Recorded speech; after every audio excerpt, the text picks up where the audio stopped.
Greetings, friends. Marc David here, founder of the Institute for the Psychology of Eating. And this is me talking to you in Facebook Live. So I appreciate you being here. And I'm going to be chatting probably for about 10, 15, 20 minutes with you about food, money, health, and power. Now, I just took a bunch of topics that I thought was really interesting to me, slap them together, and we're going to see if we can make some connections, which I think we can, that I hope will be useful to you. So I'm going to just schmooze for a couple of minutes and hang out as we are waiting for people to hop onto this Facebook Live. So do me this favor, in the comment section below, say hi. Let me know where you're from. Hello, Donna Lee Peterson Elmer. Glad you're here. I really appreciate it. And hey, Mike, how's it going from Texas? Yeah, so say hi. Also, oh yeah, somebody's pumping a few hearts across the screen. That always makes a guy like me feel good because, hey, Miss Minya, good to see you. And Donna, here you are from upstate New York. Hey, Jan, thanks for tuning in. So, yeah, if you know anybody else who's interested in this, feel free to share it with a friend. Hello, Demi from North Carolina. Again, if you're popping on, I'm going to be talking about food, money, health, and power. We're going to be making some interesting connections. Hello, Megan. Hey, Lou. How's it going? Hello, Amy. Glad you're here. Howdy, she says. And Macy Graham just joined in. Hey, Miss Macy. So, you know, we live in an interesting time. We live in a time when this whole food thing is kind of crazy. What am I supposed to eat? What's going to make me healthy? At the same time, you know, in addition to food, this whole money thing, having your tickets, your bio tickets, they're like your bio survival tickets. We need money, we need food, we need enough of each. Thanks, Macy. Good to see you. And humans need power. We need a sense that we are here. We need a sense that we have some facility. We need a sense that we have some control. And the question is, how do all these come together? I also want to let you know before I dive in, if you're not aware, we have our Eating Psychology Coach Certification Training where we train our professionals. It's an 8-month online, 250-hour professional certification program. You become an eating psychology and mind-body nutrition coach. And the next training starts when? Early this winter. So now is the time to kind of start learning about that. You could always email us at info@psychologyofeating.com. You could set up a time to talk to one of the very many cool people on our staff. Thanks for sending the love, who's ever sending it my way. So let's dive in. Let's talk about food, money, health, and power. Here's the thing. Here's the thing. Money is power. It really is. Money is power in this world. You know that, I know that, we know that. Truthfully, healthy food is a form of power. Because if you have healthy food in your system, then you're going to have more health. And health is a form of power. If you have health, you've got it. We do not oftentimes pay attention to our health until it's kind of waxing or waning, I should say, and it's leaving us and it's gone. Oh, Amy, that's so sweet. She's talking about the program and saying that it's awesome. I really appreciate that. I didn't pay her to say that, I swear. So health is power. When we have health, we have a force that moves through us that allows us to give our gifts to the world, that allows us to be effective in who we are. So power is good. Let's kind of own that. We get afraid of power. We want power, whatever we're defining power as. But the bottom line is power is good. And I think, try this on, one of the life lessons that we have in this world is to learn how to do power in all its forms better. We're here to learn how to do power in all its forms better. What does that mean? You know, when you're a kid, you know, if you're a big, strong kid and you're beating up on other kids, you need to learn how to use that power a little better. Yes, you have physical power. Use it for a sport. Use it to protect other kids. Use it to smack down a bully a little bit. So we learn to use power more effectively. Hunger is a power. Desire is a form of power. We have to learn how to use that force in us effectively so we don't feed the body nonsense. Now, what's fascinating is when it comes to this whole money piece, the first important connection I would love to make with you, and you know this, but sometimes it's good for us to remind each other that you vote with your wallet. Yeah, you can vote for a president, but at the end of the day, I am going to assert that you actually have more voting power. You actually get more done with your vote in how you spend your money every single day, because that's what makes the world go round. It ain't presidents, it's money. Money truly makes the world go round. Economics makes the world go round. Finance makes the world go round. That's how it's all connected. Archana Mohan, good to see you. Juicing up the program. That's really sweet. I appreciate that. Thank you. So how you spend your money is how you vote. So when you buy good quality, locally grown organic food, you are voting for good quality, locally grown organic food. When you buy clothes that weren't made in a sweatshop somewhere, you're voting with your money. You're saying, I am focusing my money in the place that I want to focus it on. So how you spend your money is absolutely huge. When you buy art, you're voting for art. If there's a kid selling lemonade at the corner, I always try to buy whatever the kids are selling. Honestly, even if it's junk food, even if they're making cupcakes, because what I'm really buying, what I'm voting for with my money is I'm letting that child know, good for you for making efforts at a young age and putting it out there. Thank you, Angela. Good for you for putting it out there and making efforts to earn money. Because that's a power. Our ability to earn money is such a beautiful power. So we're voting with our wallet. And food, here's the thing. The whole piece about health insurance. Now, in the United States of America, it's really privatized. Don't listen to all this nonsense, Obamacare, this, that, the other thing. It's all privatized, and we don't have socialized medicine. So what happens is we don't always have the power to choose the kind of health care that we want. Thank you, Amy. Entrepreneurial behavior is rewarded by the world. I agree. Tarek, I think that's how I say your name, from Saudi Arabia. Thank you for tuning in. Yeah, you know, so here we are. We're voting with our wallet. Money is power. We're often not given access to the kinds of health care that we want. So when you are spending money on food that works for you, vitamins that work for you, supplements that work for you, any healthcare expense that you spend that comes out of your pocket, that is your true health insurance. In my belief system, your health insurance is not if you're paying health insurance, if you're in the United States or whatever other country you have to pay health insurance, how you take care of yourself, that's the real health insurance. Getting up in the morning and breathing and eating good food and doing some yoga or meditating or getting yourself clear, that's health insurance. You know, taking a walk, taking a break, that's health insurance. Hello, Emily from Chicago. Thanks for the love.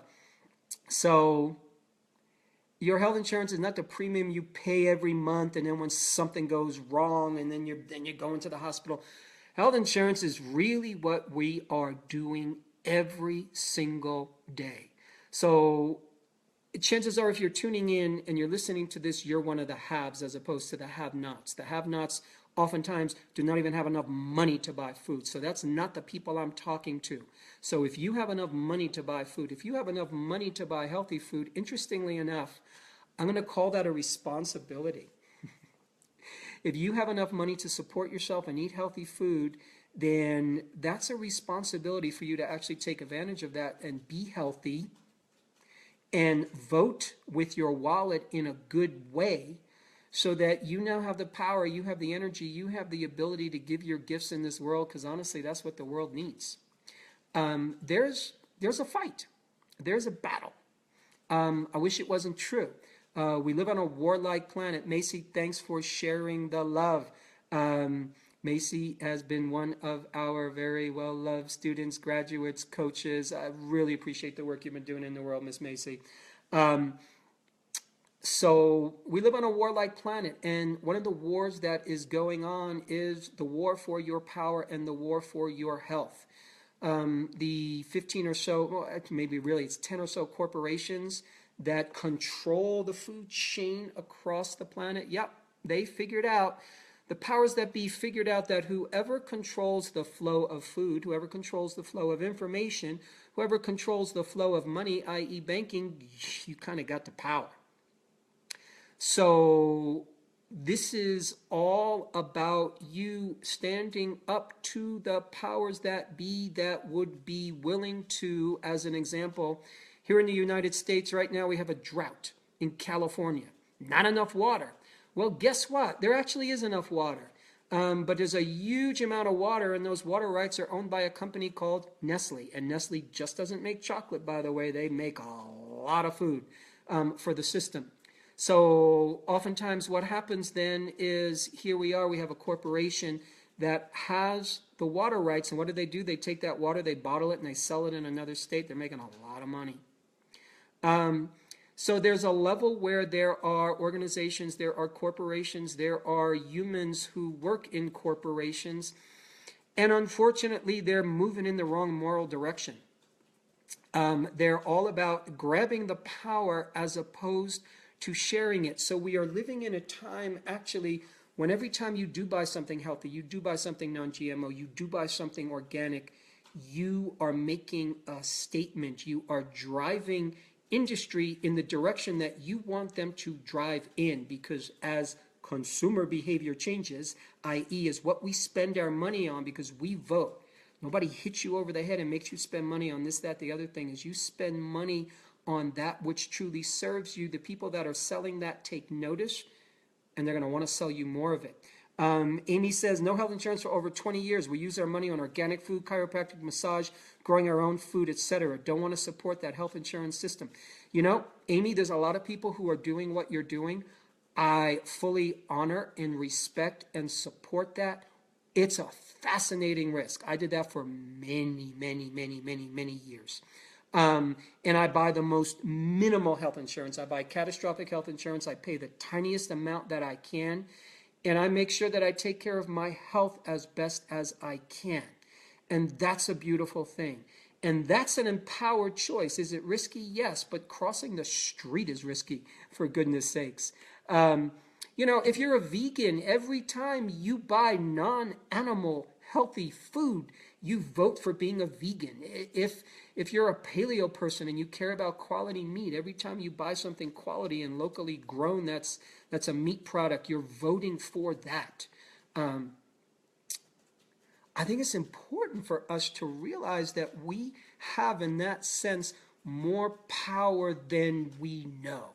You know, and then there's the tricky piece of understanding when is enough enough.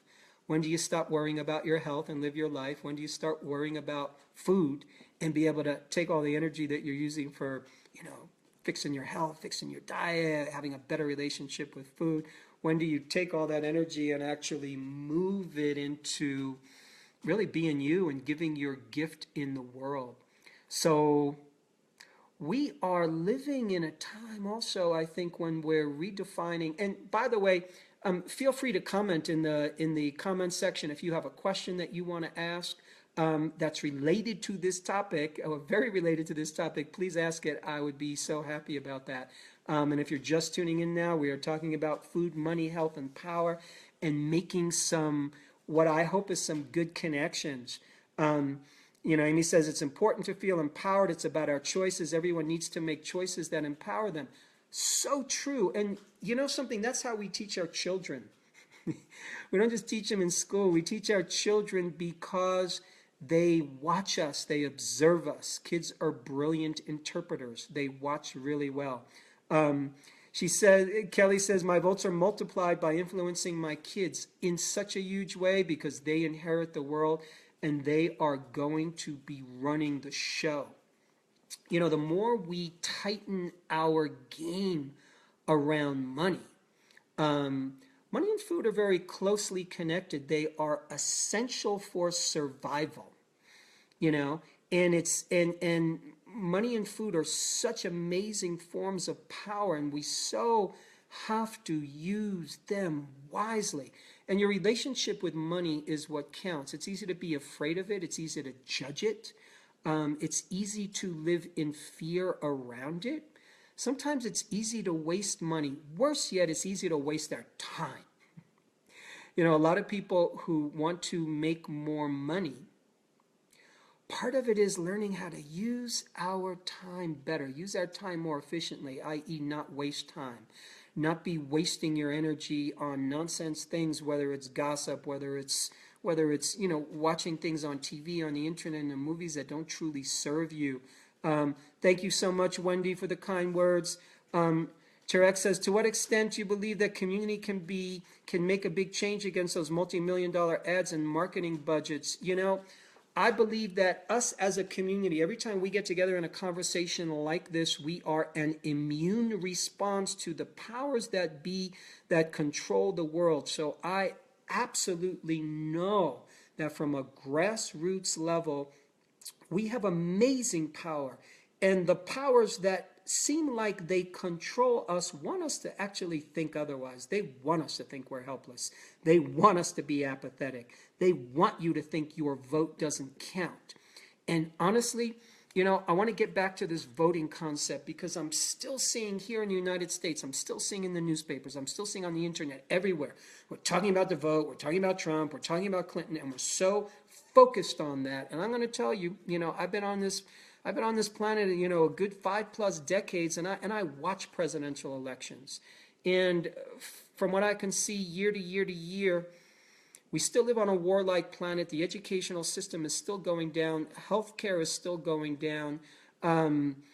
We still got some work to do in this world. So when it comes to your vote, don't think your vote counts once every 4 years. Your vote counts every minute of your life. Stacy says that is the crux of this, to be able to nourish so then we can live fully and give. There's so much noise to filter out sometimes, though. There's a ton of noise to filter out. There's tons of noise. We have to be such good noise filters because there's so much information. There's so much out there, so you do have to be a good filter. And then you have to focus yourself on how you want to contribute in this world. Susan says, my kids, you know, they eat good food because we raise them on good food. I use the little money I have for food, for good, nutritious food, makes me feel better, goes further. It's so true. You know, we're all here to make good choices as best we can. So you're voting not only with your dollar, you're voting with your actions.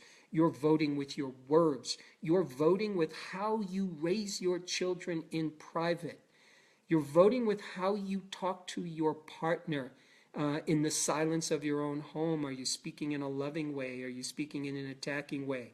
Are you elevating your own consciousness? That's a vote. Every time you become a more conscious human being, you're voting for consciousness. And I believe some way, shape, or form it's felt, it's experienced by the universe. You know, so here we are trying to empower ourselves more with health. We're trying to empower ourselves more with a healthy relationship with food. We are trying to empower ourselves more by feeling as if we have the power to make a difference, which we do. So this is a very personal act. Whenever you do something where you're voting, wherever you do something where you're stepping into health, you're stepping into love, you're stepping into consciousness, take note of it, acknowledge yourself, acknowledge the other person, celebrate it in your own being, and know that you're a positive force in evolution. Because we're often, thank you, Miss Angela, voting for higher consciousness. It's true, because higher consciousness, awareness, a higher moral code, a higher ethical code in how we do the world, each one of us, that's what's going to move this forward. I think that's what's going to help heal the planet as more and more people wake up, we see what's going on, we see what's needed, we start in the comforts of our own home. So yes, we need health insurance. And as I've been saying, the real health insurance is what you do every single moment of every single day to support yourself. And the real health insurance is also not what you do to support you, it's what you do to support your loved ones in that regard. It's how you're supporting your community, because as you support others, as you support a healthy community, however you do that, how could that not come back to you and impact your own health? So my friends, these are some of the thoughts that I have been thinking. You know, the real power at the end of the day, I think, comes by being in alignment with the source of all power. You know, nothing has the power to defeat the source of where all power comes from. And I'm referring to a higher power. I'm referring to whatever it is that's greater than us that put this whole show into action. So how do you do your part to vote every day for good health, for good use of money, for good use of power? It's a great question to ask. My friends, I really appreciate you hanging out with me. I appreciate you taking a few minutes out of your day to be in this dialogue, be in a conversation that matters. Once again, if there's a lot of eating psychology coaches who are in on this Facebook Live right now. Some of them have identified themselves in the comments section below. Feel free to reach out to them if you are looking for someone to help with food, body, weight, overeating, binge eating, emotional eating, all that sort of thing. And if you're interested in our training program, I would so love for you to learn more. The Eating Psychology and Mind Body Nutrition Coach Certification Training. We got another one coming up starting this winter. So now's the time to learn more. You can email us at info@psychologyofeating.com. Miss Amy Hanson Williams, thank you so much for the kind words. Thank you, my friends. Always more to come. I'm going to be doing 3-4 of these every week. Feel free to share with your friends. And I appreciate you being on the journey. Minya says, I love this conversation, especially when talking about the belief system and how it actually affects, how choosing our food every day is a vote. It's so true. Actions count. Every action counts. It's recorded somewhere in your own being, in your own brain, in your own cell, maybe in the universal computer. Who knows? But if you believe that, then you'll make your actions count. My friends, thanks for being on this journey. Miss Ann Fuller, glad you loved the program. Very generous. I will see you all real soon. Take care, my friends. Thanks, Minya. Thanks, y'all.